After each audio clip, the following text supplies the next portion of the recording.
अस्सलाम वालेकुम। Chemistry class 10 chapter 10 acids bases and salts. आज मैं आपको इस चैप्टर की एक्सरसाइज सॉल्व करवाऊंगा। स्टूडेंट्स, आज की इस वीडियो में आपको मुझसे क्वेश्चंस के सॉल्यूशंस भी मिलेंगे, नोट्स भी मिलेंगे, लेकिन इससे बढ़कर क्वेश्चन से रिलेटेड जो कंसेप्ट है और अंडरस्टैंडिंग है वो भी आपको मिलेगी। और आप इस पूरी वीडियो को एंड तक देखिए, इंशाल्लाह ये आपके लिए काफी हेल्पफुल होगी। तो शुरू करते हैं। सबसे पहला क्वेश्चन है आपका एमसीक्यूज और part 1, which of the following can not be classified as Arrhenius acid. ये हमारे पास जो ऑप्शंस हैं उनमें नाइट्रिक एसिड, कार्बनिक एसिड, कार्बन डाइऑक्साइड और H2SO4 दिया गया है। तो सबसे पहले तो हमें आरएनएस एसिड का पता होना चाहिए कि आरएनएस एसिड क्या होता है। मैंने लिखा है कि Arrhenius acid is a substance that ionises in water to produce H+ ions. तो ये डेफिनेशन है एक आरएनएस एसिड की। तो यहाँ पर अगर आप देखें तो HNO3, H2CO3 और H2SO4 ये तीनों तो वाटर में आयनाइज होकर H+ आयन देते हैं, लेकिन carbon dioxide is not capable to ionize into H+ ions. तो इसका मतलब क्या हुआ कि हमारे पास जो सी ऑप्शन है यही हमारा रिक्वायर्ड ऑप्शन है यहाँ पर इस क्वेश्चन के मुताबिक।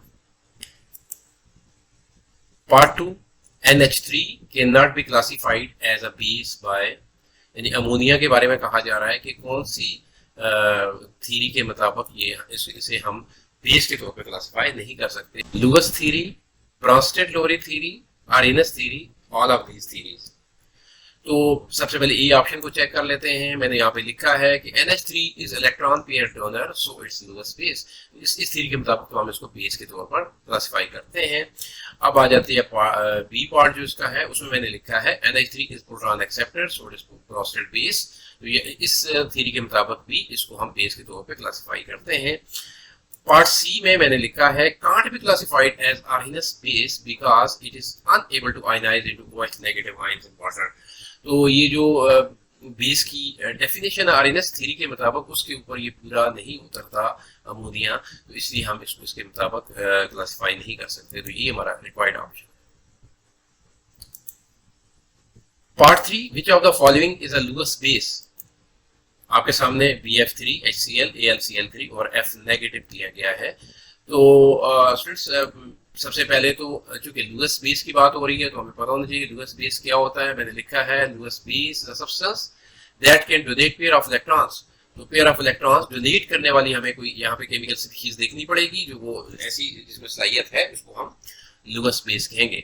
तो आपके सामने BF3 है और AlCl3 है। इन दोनों के बारे में तो मैं आपसे ये कहूंगा कि ये इलेक्ट्रॉन डेफिशिएंट है, ये तो बिल्कुल इलेक्ट्रॉन डोनेट नहीं कर सकते क्योंकि इनका ऑक्टेट मुकम्मल नहीं है। और आगे चलकर हम कुछ क्वेश्चंस में इसको एक्सप्लेन भी करेंगे कि कैसे मैंने क्यों कह दिया कि ऑक्टेट मुकम्मल नहीं है। तो रह जाती है HCl की बात, हाइड्रोक्लोरिक एसिड की, तो ये भी इलेक्ट्रॉन डोनेट नहीं करता। फ्लोरीन के पास यहाँ पर एक एक्स्ट्रा इलेक्ट्रॉन है क्योंकि इस पर नेगेटिव चार्ज आया हुआ है, तो इसलिए इसके पास ऑलरेडी एक एक्स्ट्रा इलेक्ट्रॉन है, तो ये पेयर ऑफ इलेक्ट्रॉन डोनेट कर सकता है और यही हमारा रिक्वायर्ड ऑप्शन है, ये लुईस बेस है। Part 4, choose Lewis acid. यहाँ पे Cn नेगेटिव, NH3, H2O और H+ लिए गए हैं और इनमें से हमने चूज करना है कि कौन सा लुईस एसिड है। तो लुईस एसिड की को हम डिफाइन करते हैं कि substance that can accept pair of electrons. Pair of electrons को एक्सेप्ट करने वाली जो स्पीशीज होती है उसको हम लुईस एसिड कहते हैं। तो यहाँ पर आप देख रहे हैं Cn नेगेटिव, इसके पास ऑलरेडी एक्स्ट्रा इलेक्ट्रॉन है, ये तो बिल्कुल एक्सेप्ट नहीं करेगा इलेक्ट्रॉन्स को। और यहाँ पर NH3 आप देख रहे हैं अमोनिया में नाइट्रोजन के पास लोन पेयर ऑफ इलेक्ट्रॉन है, ये भी एक्सेप्ट नहीं करेगा बल्कि ये तो डोनेट करने की इसमें सलाहियत है। और उसके बाद हमारे पास वाटर है, और तो वाटर में ऑक्सीजन के पास ऑलरेडी लोन पेयर्स होते हैं, तो ये भी एक्सेप्ट नहीं करेगा। यहाँ पर H+ जो है यानी प्रोटॉन है ये, और प्रोटॉन के पास कोई इलेक्ट्रॉन नहीं है, ये इलेक्ट्रॉन पेयर को एक्सेप्ट करने की सलाहियत रखता है और यही हमारा रिक्वायर्ड ऑप्शन है लुईस एसिड, हम इसको कहेंगे। Part 5, a drain cleaner solution contains 1 × 10⁻⁻8 molar OH negative concentration. This solution is acidic, basic, neutral या फिर कैन नॉट बी प्रिडिक्टेड। कौन सा सोल्यूशन होगा ये जिसकी इतनी OH नेगेटिव कंसंट्रेशन हो। तो इसके लिए हमें pH फाइंड कर लेने से ये मसला हल हो जाएगा।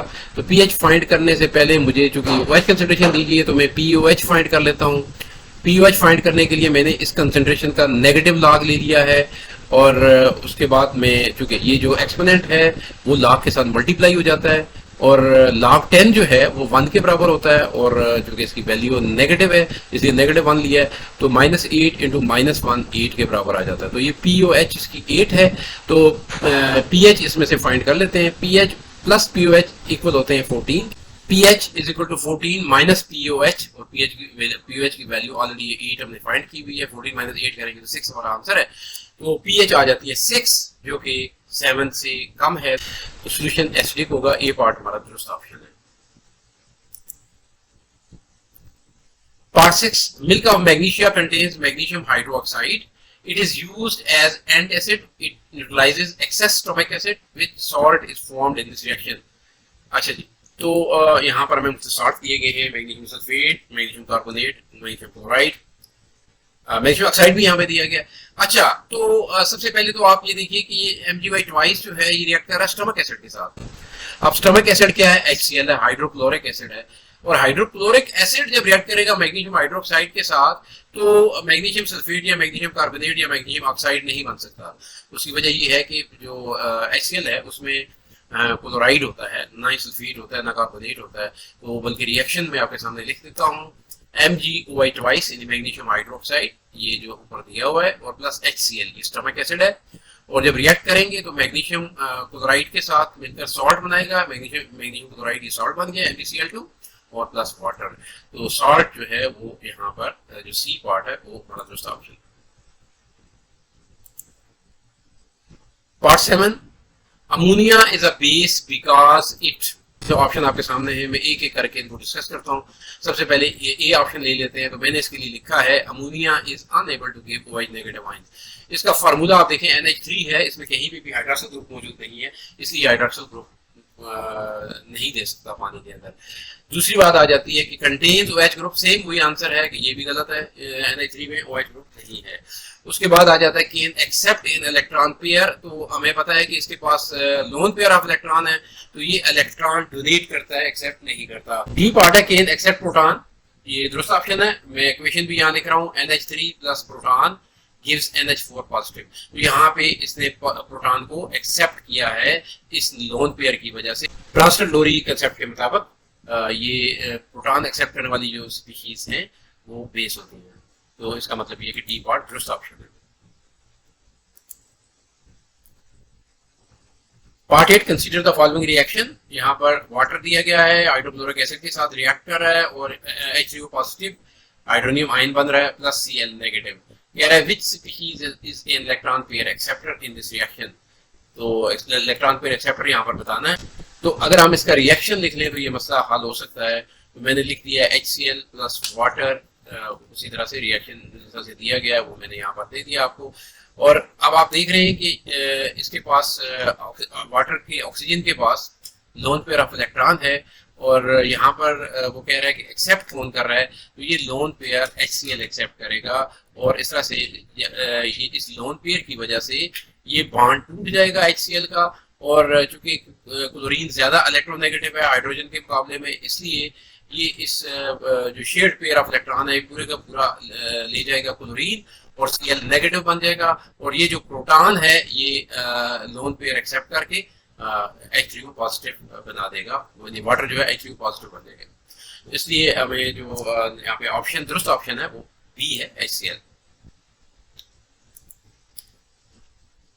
Part 9 in the following reaction which species is donating in electron pair. यहाँ पे भी एक रिएक्शन दिया गया है और उसने कहा है कि कौन सी स्पीशीज जो है केमिकल स्पीशीज की बात हो रही है, अमोनिया या BF3 में से वो पूछ रहा है किसने कौन जो है डोनेट कर रहा है इलेक्ट्रॉन पेयर। तो आपको पता है कि स्टूडेंट हमने पीछे भी डिस्कस किया था कि BF3 तो इलेक्ट्रॉन डेफिशिएंट होता है क्योंकि इसकी जो ऑक्टेट है वो मुकम्मल नहीं। तो अमोनिया के पास जो है वो लोन पेयर ऑफ इलेक्ट्रॉन होता है इसलिए वो लोन पेयर डोनेट कर सकता है। और मैंने यहाँ पर रिएक्शन भी दे दिया है कि NH3 प्लस BF3 जब ये रिएक्ट करते हैं तो ये लोन पेयर डोनेट करता है और बोरान जो है BF3 में वो इसको एक्सेप्ट करता है और इस तरह से कोऑर्डिनेट कोवेलेंट बॉन्ड बनता है और ये एक कॉम्प्लेक्स मॉलिक्यूल बना है जिसे हम एडप्ट कहते हैं। तो डोनेट जो इलेक्ट्रॉन हुआ है वो अमोनिया के नाइट्रोजन के ऊपर जो लोन पेयर था वो डोनेट हुआ और ये कोऑर्डिनेट कोवेलेंट बॉन्ड बना है यहाँ पर। और दुरुस्त ऑप्शन हमारे पास आएगा नाइट्रोजन, यहाँ पर सी बॉन्ड दुरुस्त है। Part 10. In aqueous solution of sodium hydroxide is used as a drain cleaner. If the concentration of OH negative ions in this solution is 1 into 10 raised by minus 5 m, the concentration of H plus ions in it would be. यानी अगर OH negative ions की concentration इतनी हो तो H plus ions की concentration क्या होगी यहाँ पर। जिस से आप यहाँ पे वाटर कांस्टेंट का इस्तेमाल करेंगे। आपने पढ़ा है कि H plus की जो कंसंट्रेशन है और OH नेगेटिव इनका जो प्रोडक्ट होता है that is equal to 1 into 10 raised power minus 14। अच्छा, तो H और H प्लस और OH नेगेटिव की कंसंट्रेशन का जब आप प्रोडक्ट मालूम करते हैं, इन्हीं को मल्टीप्लाई करते हैं तो ये हमारे पास आंसर आता है। तो यहाँ से हम H प्लस की वैल्यू जब लेंगे तो OH नेगेटिव इधर जाकर डिवाइड हो जाएगा। आप OH की नेगेटिव की आप वैल्यू प्लग इन करेंगे यहाँ पे दी हुई है और इस तरह से आपके पास आंसर आ जाता है। H प्लस की कंसंट्रेशन आ जाती है 1 into 10 raised power minus 9 m। तो यहाँ पर जो हमारे पास ऑप्शन है, दुरुस्त ऑप्शन वो सी है। Question number 2, give short answers. इसका पार्ट 1 है write the equation for the self ionization of water. Students, जब दो वाटर मॉलिक्यूल आपस में कोलाइड करते हैं और कोलिजन अगर एनर्जेटिक हो यानी पावरफुल कोलिजन होता है तो एक वाटर मॉलिक्यूल अपना प्रोटॉन डोनेट कर देता है और दूसरा उसको एक्सेप्ट कर लेता है। और ये जो यहाँ पर ये जो आयनाइजेशन हो रही है इसको सेल्फ आयनाइजेशन ऑफ वाटर कहते हैं। और अगर हम इसको इस रिएक्शन को एक मॉलिक्यूल के लिए लिखें तो हम इस तरह से लिख सकते हैं H2O gives H plus plus OH negative ion. तो ये जो आपके सामने रिएक्शन है या जो इक्वेशन दी गई इसको सेल्फ आयनाइजेशन ऑफ वाटर कहा जाता है। Define and give examples of Arrhenius acids. तो यहाँ पर एसिड जो आर्सेनियस एसिड को मैं यहाँ डिफाइन कर रहा हूँ और वो है कि an acid is a substance that ionizes in water to produce H plus ions. तो एक ऐसा सब्सटेंस जो वाटर में आयनाइज हो और H प्लस आयन दे उसे हम आर्सेनियस एसिड कहते हैं। ये तो डेफिनेशन है। अब हम इसकी एग्जांपल्स देख लेते हैं। पहली एग्जांपल आपके सामने HCl की है। ये HCl वाटर के अंदर H प्लस आयंस दे रहा है तो इसलिए ये एसिड है। इसी तरह से HNO3 वाटर में H प्लस आयन दे रहा है तो ये भी एसिड है, आर्सेनियस एसिड। दोनों आर्सेनियस एसिड की एग्जांपल्स हैं। उसके बाद पार्ट 3 है why H plus ion acts as Lewis acid. तो चूंकि H प्लस आयन जो है या प्रोटॉन हम इसे कह सकते हैं, इसके पास कोई इलेक्ट्रॉन मौजूद नहीं है और ये इलेक्ट्रॉन डेफिशिएंट है, इसलिए ये इलेक्ट्रॉन पेयर को एक्सेप्ट करता है। और इलेक्ट्रॉन पेयर एक्सेप्टिंग जो स्पीशीज होती है उसे हम लुईस एसिड कहते हैं। Part 4 why NH3 acts as Bronsted Lowry base. तो यहाँ पर आप देख रहे हैं कि NH3 यानी अमोनिया, इसके पास लोन पेयर ऑफ इलेक्ट्रॉन होता है और इस लोन पेयर की वजह से ये प्रोटॉन एक्सेप्ट करने की इसमें कैपेबिलिटी होती है। तो ब्रोंस्टेड लोरी कंसेप्ट के मुताबिक ऐसी तमाम स्पीशीज जो प्रोटॉन को एक्सेप्ट कर सकें वो बेस होते हैं। जी, इस एग्जांपल में आप देख रहे हैं कि अमोनिया के पास लोन पेयर ऑफ इलेक्ट्रॉन है और इस लोन पेयर की वजह से ये वाटर से डोनेट किया हुआ प्रोटॉन एक्सेप्ट कर लेता है और NH4 पॉजिटिव आयन बना देता है। और यहाँ पे मैंने लिख भी दिया है कि since water is proton donor while ammonia is proton acceptor, water is Bronsted Lowry acid and ammonia is base. Why BF3 acts as Lewis acid. BF3 की बात हम पीछे भी कर चुके हैं MCQs के अंदर और यहाँ पे दोबारा इसको मैं एक्सप्लेन कर रहा हूँ कि BF3 जो है ये इलेक्ट्रॉन डेफिशिएंट होता है। यहाँ पर ये इसका आप अगर स्ट्रक्चर देखें तो बोरान के पास 3 इलेक्ट्रॉन्स होते हैं टोटल आउटर मोस्ट शेल में और ये तीनों इलेक्ट्रॉन इसने फ्लोरीन के साथ यहाँ पर शेयर किए हुए हैं और उसके बावजूद इसका जो आउटर मोस्ट शेल है उसमें 6 इलेक्ट्रॉन बनते हैं। तो एक पेयर यहाँ पर, दूसरा और तीसरा, तीन पेयर्स यहाँ पर मौजूद हैं जो शेयर्ड पेयर्स हैं। तो इसके बावजूद इसके पास 2 इलेक्ट्रॉन्स कम है आउटर मुकम्मल करने के लिए, इसलिए हम इसको लुईस एसिड के तौर पे क्लासिफाई करते हैं क्योंकि ये लोन पेयर को एक्सेप्ट करने की सलाहियत रखता है। तो मैंने लिख दिया है कि boron in BF3 has 6 electrons, so its octet is incomplete. It needs an electron pair to complete its octet. Since BF3 is electron pair accepted, it is Lewis acid.